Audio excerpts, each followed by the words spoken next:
Assets और liabilities को समझेंगे इस वीडियो में। दोस्तों, welcome back to another eye opening video of financial education series of fast track nation. इस वीडियो में आपको कुछ ऐसी बातें पता चलेगी जो आपको सोचने पे मजबूर कर देगी।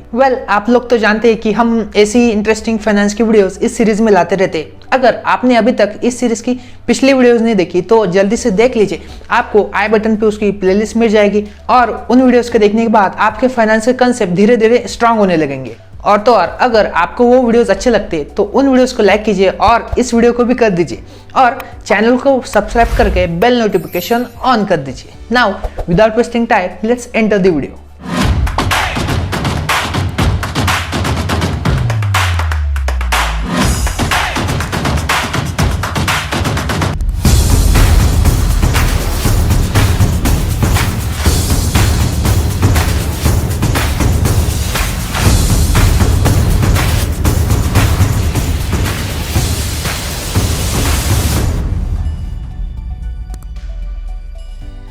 The title of the video is Understanding Assets and Liabilities। अब ये जो वर्ड्स है ना, एसेट्स और लाइबिलिटीज, ये इतनी पॉपुलर हो चुकी है कि हर किसी इंसान को आप अगर पूछेंगे एसेट्स और लाइबिलिटीज, वो उनकी डेफिनेशन बोलेगा।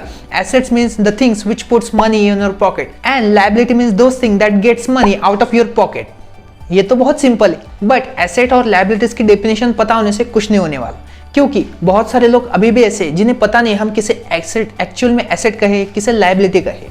और यहाँ पे भी ये बात खत्म नहीं होती, यहाँ से तो एक्चुअल में स्टार्ट होता है। हमें डेफिनेशन पता करके और एग्जांपल्स पता करके कुछ नहीं होने वाला। हमें इन दो टर्म्स का यूज एक्चुअल लाइफ में कैसे करना है ये हमें पता होना चाहिए, तभी इसका यूज होगा।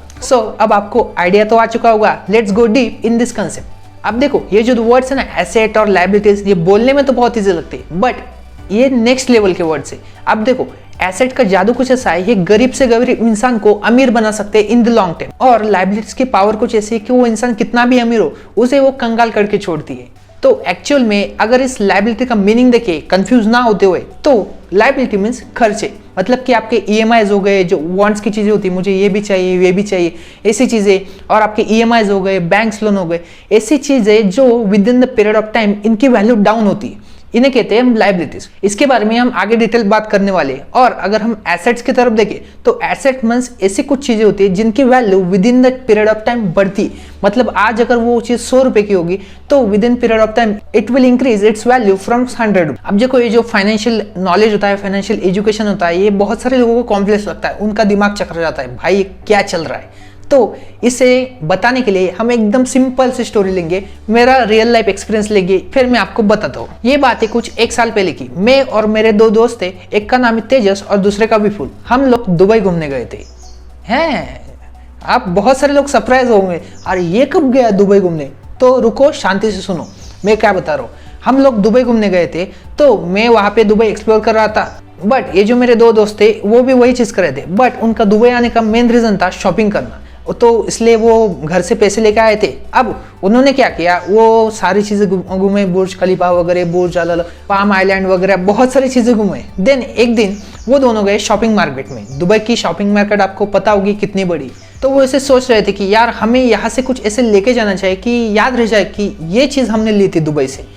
तो वो पूरा मार्केट घुमा उन्होंने। वो दोनों थे, तेजस और विपुल। जो तेजस है वो थोड़ा गैजेट्स का शौकीन है, और जो विपुल है वो ऐसा फाइनेंशियल नॉलेज से देखता है हर एक चीज को। अब जो तेजस था उसे के पास भी पैसे थे, तो उसने भी सोचा कि हम भी कुछ ना कुछ लेते, तो ऐसा घूमने गया। Then he goes into mobile shop market. Then वो पूरी मार्केट घुमा, और पूरी मार्केट घूमने के बाद उसने एक चमचमाता हुआ आईफोन ले लिया।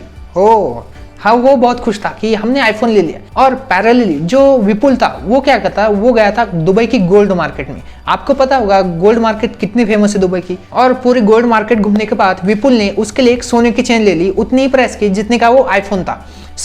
अब तेजस के पास हो गया आईफोन, विपुल के पास हो गई गोल्ड की चेन। अपन अप्रोक्स हम सारे लोग फिर से आ जाते इंडिया। देन अप्रोक्स 6 मंथ गुजर जाते, और कुछ होता कुछ ऐसा है कि इनके पास पैसों की इमरजेंसी आ जाती, मतलब कि इन्हें बहुत ज़्यादा फंड लगने वाला होता है। इसलिए वो क्या सोचते हैं, उन्हें याद आता है कि हमने दुबई से ये चीज़ें ली थी, अब इन्हें सेल करने का टाइम आ चुका है। अब उसके बाद तेजस उस मोबाइल मार्केट में गया और उसे आईफोन सेल करना था, बट हुआ कुछ ऐसा कि उस आईफोन की जो वैल्यू थी ना, वो कोई बायर देने के लिए तैयार ही नहीं था। मतलब कि उसने अप्रोक्स अगर 1 लाख का लिया होगा तो अब कोई भी बायर 1 लाख से ज्यादा किया 1 लाख तक देने को तैयार नहीं था। सारे के सारे बायर उस आईफोन को कम प्राइस पे बाय करने के लिए रेडी थे। ये इमरजेंसी होने के कारण उस तेजस को वो आईफोन सेल करना पड़ा एट द लोअर प्राइस।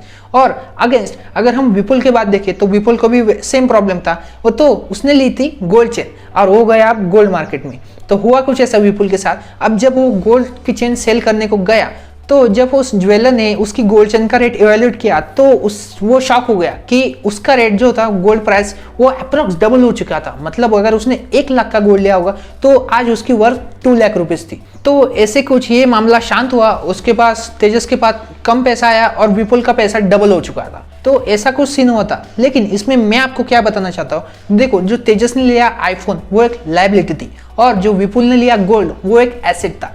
और लायबिलिटी की value within period of time कम होती, मीन्स उसमें डिप्रिशिएशन आता है। और जो एसेट्स होती और इनकी value within period of time appreciate होती, मतलब कि बढ़ती है। तो क्या एसेट्स और लायबिलिटीज या गोल्ड या आईफोन तक ही लिमिटेड है क्या? नहीं। अगर मैं आपको एसेट्स के एग्जांपल देने चाहूँ तो एसेट्स में गोल्ड आते, स्टॉक्स आते, लैंड आती है आपकी, मतलब कि जो जमीन होती है ना वो आती है, रॉयल्टीज होते हैं, पेटेंट्स होते हैं, इंटेलेक्चुअल प्रॉपर्टीज होती, ये सारी चीजें एसेट में आती। और बहुत सारी चीजें वो भी एसेट होती। और अगर लायबिलिटीज की तरफ देखें तो लायबिलिटीज में क्या होता है, लायबिलिटीज में आती है आपकी वांट्स की चीजें, मतलब कि मुझे ये चाहिए, मुझे कार चाहिए, मुझे आईफोन चाहिए, मुझे घड़ी चाहिए। तो ये सारी चीजें होती है, ये लायबिलिटीज में आती है। कार हो गई, ईएमआई हो गए, ये भी लायबिलिटीज होती है। बैंक लोन्स हो गए, ये भी लायबिलिटीज होती है। ऐसे कुछ होती है लायबिलिटीज जिनकी value with the period depreciate होती है। अब यहाँ पे एक थोड़ा ट्विस्ट है, जो आपका घर होता है, घर, आप मुझे पहले कमेंट सेक्शन में बताएं कि वो एसेट है या फिर लायबिलिटी है। तो आई होप आपने वीडियो पॉज कर दिया, कमेंट कर दिया। अब मुझे लगता है कुछ लोगों ने एसेट्स करके कमेंट कर दिया होगा, कुछ लोगों ने लायबिलिटीज करके कमेंट कर दिया होगा। तो क्या जो हाउस होता है वो एसेट होता है या फिर लायबिलिटी होता है? अगर हम इसका जवाब देखें तो जो आपका होम होता है वो कुछ लोगों के लिए एसेट होता है और कुछ लोगों के लिए लायबिलिटी होगा। अब जो घर है वो एसेट किन लोगों के लिए? उन लोगों के लिए जिन्होंने घर से वो इनके लिए इनकम आ रही है, मतलब कि उन्होंने रेंट पे दिया हुआ है या फिर कोई सर्विसेज प्रोवाइड कर रहे हैं जिससे उन्हें रेंट आ रहा है, इनकम आ रही है पैसिव वे में। और लायबिलिटीज किन के लिए? जो उस घर में रह रहे, मतलब कि हम एक्चुअल में यहाँ देखे जाए तो और घर में रह रहे और वो कोई अर्निंग जनरेट नहीं कर रहा। तो ऐसे दो केसेस होती है, इनके लिए वो एसेट है, इनके लिए लायबिलिटी है। अब आप में से बहुत सारे लोग होंगे वो बोलेंगे अरे ये क्या है लायबिलिटी, मतलब वो खुद के घर में तो रह रहा है, आपके घर भी ना रहे। तो ऐसी बात नहीं होती। देखो हमने पहले स्टेटमेंट में क्या किया था, एसेट्स और लायबिलिटीज। जो हमारी ह्यूमन लाइफ है उसमें ऐसा नहीं होने वाला कि हम सिर्फ एसेट्स ही कलेक्ट करेंगे या फिर कोई ऐसा व्यक्ति होगा जो सिर्फ लायबिलिटीज कलेक्ट होगा। नहीं, ऐसा नहीं होता। इनमें सम प्रोपोर्शन होता है। वी कैन से कि ये एक तराजू के 2 साइड्स होती है, मतलब कि एक का वेट ज्यादा होगा, एक का कम होगा। ऐसा नहीं होने वाला कि एक गायब ही हो जाएगा, सिर्फ एक ही रहेगा, नहीं। So assets and liabilities are the 2 parts of the weighing balance. So अगर आपको एक well financially free life enjoy करनी है, मतलब कि आपके पास फाइनेंस का कोई बर्डन नहीं होना चाहिए, तो आपको फोकस करना होगा एसेट्स कॉलम, लायबिलिटीज कॉलम। आपको एसेट्स कॉलम को बढ़ाना होगा और लायबिलिटीज कॉलम को डिक्रीज करना होगा। ये एक दिन में नहीं होने वाला।